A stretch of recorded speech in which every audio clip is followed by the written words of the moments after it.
Cric-crac, l'histoire est hors du sac. Arthur l'Aventure est un petit bonhomme pas plus haut qu'une botte d'ogre, juste assez grand pour aller à l'école. Lundi, au lieu de rentrer tout droit à la maison, il a fait un petit détour en sortant de l'école. Et voilà qu'il rencontre l'ogre. L'ogre le prend sous son bras et l'emporte chez lui. « Rapportes-tu quelque chose à manger ?» lui demande sa femme, l'ogresse. « Je t'attendais pour préparer le repas. »« Rien qu'un petit écolier, pas plus haut que mes bottes, » répond l'ogre. « Bon, » fait l'ogresse, « un si petit écolier, ce n'est pas très bon. C'est maigrichon comme tout. Il faut que tu sois myope pour ramener ça. » Va donc me chercher de la ciboulette, de la farigoulette, de la sarriette et un gros rutabaga pour ajouter à la sauce.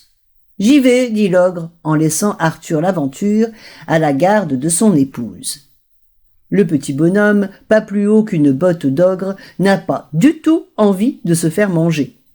Une fois seul avec l'ogresse, il lui demande « Et comme dessert, qu'est-ce que vous prendrez ?»« J'ai bien peur que l'ogre n'y pense pas. »« Eh bien moi, dit le petit bonhomme à la grosse ogresse, je sais où on peut trouver du bon gâteau au chocolat. Ma mère en a fait un pour ce soir. En voulez-vous 2 belles parts d'ogre ? » Miam, miam, fait l'ogresse. Pourquoi pas ? Nous aimons le chocolat, l'ogre et moi. Je vais chercher le dessert, s'écrie Arthur l'Aventure. Il disparaît et ne revient pas, bien sûr. Ce lundi-là, l'ogre et l'ogresse n'ont eu que de la ciboulette, de la farigoulette, de la sarriette et un gros rutabaga pour tout repas.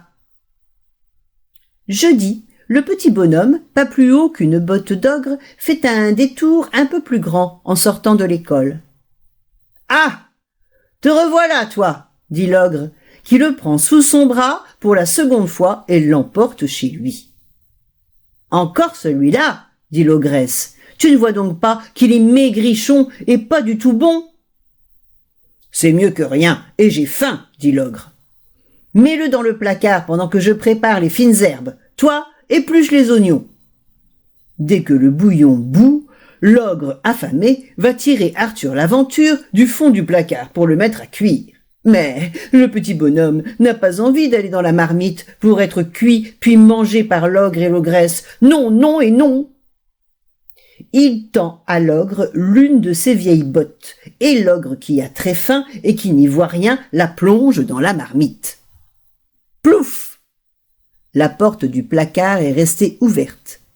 Arthur l'Aventure en profite pour rentrer chez lui.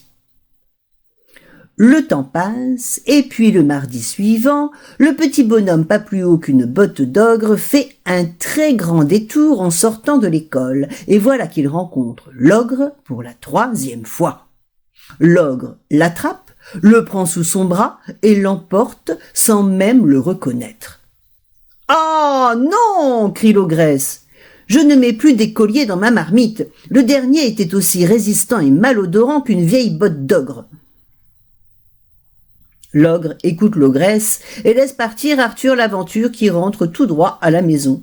« Tu es bien en retard ce soir, » lui disent son papa et sa maman. Et bien sûr, il ne croit pas un mot de son histoire. Cric-crac, l'histoire est dans le sac.